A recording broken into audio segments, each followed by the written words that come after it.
Hello, good morning children. कैसे हैं आप लोग? सब अच्छे हो ना? गुड। बच्चों, हम संस्कृत में पढ़ रहे थे। अष्टमेय पाठ है सूक्ति स्तबकः, है ना। सूक्ति यानी अच्छी बातें, स्तबकः यानी गुच्छा, अच्छी बातों का गुच्छा। यानी ये जो हम श्लोक हैं हमारे 5, इनमें हम अच्छी अच्छी बातें सीखेंगे, अच्छी अच्छी बातें पढ़ेंगे और इसकी शिक्षा ग्रहण करेंगे। ठीक है। तो पहला, दूसरा और तीसरा श्लोक हम पढ़ चुके हैं पहली कक्षा में। आज हम पढ़ेंगे चौथा और 5वां श्लोक। ठीक है। तो चौथा श्लोक देखिए। गच्छन् पिपीलिको याति योजना नाम शतान्यपि अगच्छन् वैन्तेयो अपि पदमेकं न गच्छति।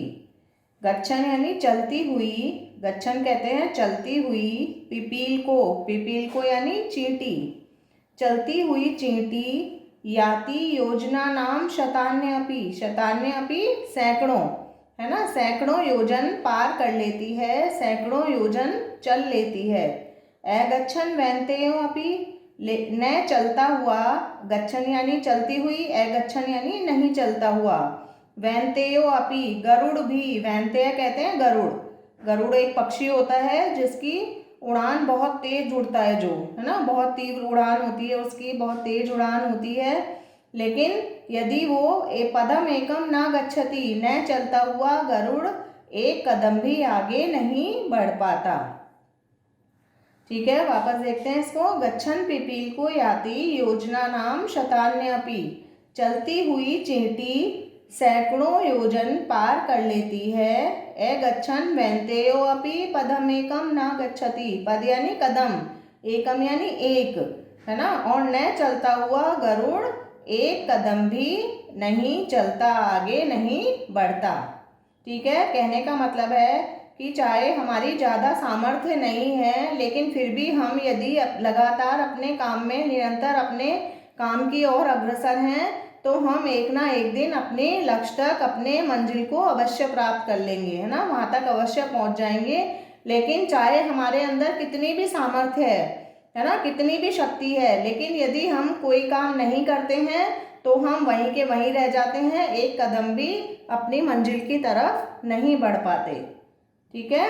तो वापस देखते हैं एक बार। गच्छन् पिपीलिको याति योजना नाम शतान्यपि, चलती हुई चींटी, चींटी कैसे चलती है? एकदम धीरे धीरे धीरे धीरे, लेकिन वो निरंतर चलते चलते अपनी मंजिल तक पहुंच जाती है। तो चलती हुई चींटी शतान्यपि, शत कहते हैं 100 को, है ना, 100 यानी सैकड़ा, सैकड़ों योजन पार कर लेती है या 100 योजन पार कर लेती है। अगच्छन् वैन्तेयो अपि पदमेकं न गच्छति, न चलता हुआ गरुड़ एक कदम भी आगे नहीं बढ़ता। फिफ्थ वाला देखते हैं।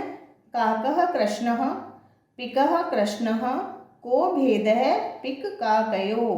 काकय यानी कौवा, कृष्ण का मतलब होता है काला, और पिक कहते हैं कोयल को। ठीक है। कौवा कैसा है? कृष्णः, काकः कृष्णः, कौवा काला है, पिकः कृष्ण है, कोयल काली है, को भेद है पिक काकयो, क्या भेद है, क्या अंतर है कोयल और कौवे में, है ना, कोई अंतर नहीं है, दोनों काले हैं, कौवा भी काला होता है, कोयल भी काली होती है, दोनों में क्या अंतर है? वसंत समय प्राप्ते, लेकिन वसंत ऋतु आने पर, वसंत का समय आने पर या वसंत ऋतु आने पर काके काके, कौवा कौवा रहता है, पिकह पिकह है, और कोयल कोयल रहती है। कहने का मतलब है कि जब वसंत ऋतु आती है और दोनों जब बोलते हैं, तब उनकी बोली से हमें पता चलता है कि कौन कौवा है और कौन कोयल है। क्योंकि जो कौवा है वो कैसा बोलता है? कर्कश स्वर में बोलता है, और जो कोयल है वो कैसे बोलती है? मीठे स्वर में बोलती है। तो उनकी आवाज़ से हमें पता चलता है कि कौन सा कौवा है और कौन कोयल है, वरना देखने में दोनों में कोई अंतर नहीं है। ठीक है। इसका मतलब है समय आने पर ही हमें अच्छे बुरे का पता चलता है। जब हमारे ऊपर कोई बुरा समय आता है तभी हमें अपने अच्छे बुरे दोस्तों का पता चलता है कि कौन अच्छा है और कौन बुरा है। ठीक है, समझ में आ गया? वापस देख लेते हैं एक बार।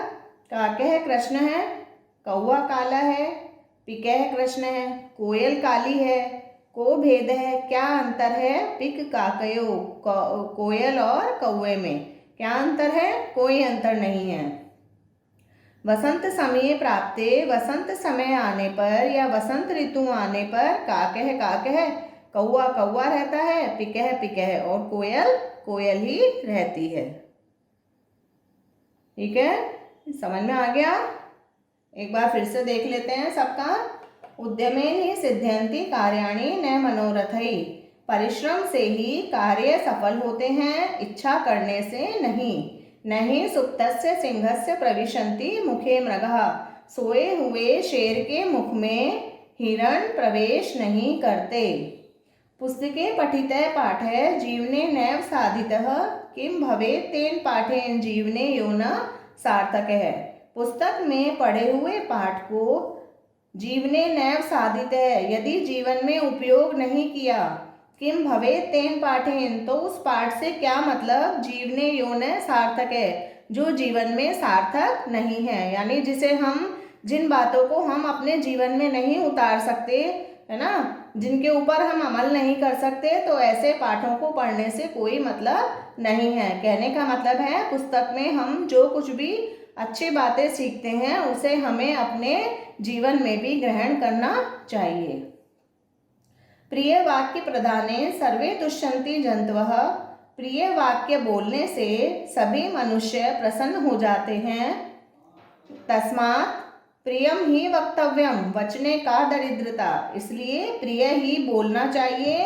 बोलने में कैसी कंजूसी, बोलने में, मीठा बोलने में, किसी से अच्छा बोलने में हमें किसी भी प्रकार की कंजूसी नहीं करनी चाहिए, सबसे मीठा बोलना चाहिए।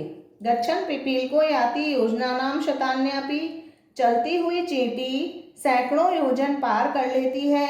अगच्छन् वैन्तेयो अपि पदमेकं न गच्छति, और न चलता हुआ गरुड़ एक कदम भी आगे नहीं बढ़ पाता। ठीक है, तो कहने का मतलब है हमें निरंतर कार्य करते रहना चाहिए, अपने मंजिल की तरफ बढ़ते रहना चाहिए। यदि हम चलेंगे ही नहीं, कोई प्रयास ही नहीं करेंगे, तो हम कभी भी अपने लक्ष्य तक नहीं पहुंच सकते। काकह कृष्ण है, पिकह कृष्ण है, को भेद है, पिक काकयो, कौआ काला है, कोयल काली है, क्या अंतर है कोयल और कौवे में, कोयल और कौवे में क्या अंतर है। वसंत समय प्राप्ते, वसंत समय आने पर काकह काकह, कौआ कौआ रहता है, पिकह पिकह और कोयल कोयल रहती है। ठीक है, अर्थात उसकी बोली से हमें उनका पता चलता है, उनके व्यवहार से हमें उनका पता चलता है कि कौन कोयल है और कौन कौआ है। ठीक है, तो हम इन्हें अच्छे से पढ़ेंगे, संस्कृत का अच्छे से उच्चारण करेंगे, श्लोकों को याद करेंगे, ठीक है, और शब्दार्थ याद करेंगे। आज के लिए बस इतना ही। Okay, bye bye.